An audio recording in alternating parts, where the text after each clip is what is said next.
أتراها القهوة كانت تنتظر من تنادمه، أم لعلها كانت تتهيأ لتشارك الفنان وضيفا ما يأتيه في حديث اعتادته وألفته في هذا الركن من المرسم مع زوار لا تكتمل جلستهم إلا بها، ومع فنجان القهوة الساخن في هذا المرسم الدافئ، وعلى أنغام الألوان التي تتراقص في لوحات الفنان، تشعر وبكل عمق كم هي جميلة الحياة.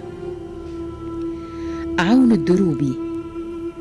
ولد الفنان التشكيلي عون الدروبي عام 1943.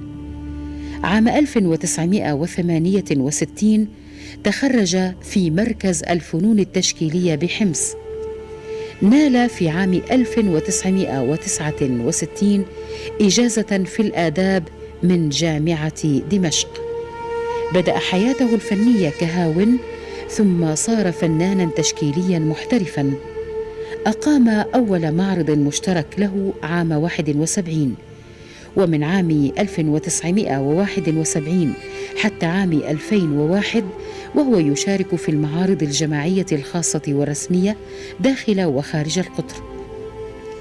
اشترك في معرض للفن السوري في السويد، حيث استمر المعرض أكثر من سنة، من عام 1993 وحتى عام 94.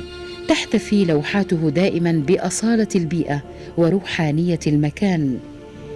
يلوس الفنان دروبي بين التعبيرية والتجريدية، لكنه يبقى أكثر قربا من التعبيرية.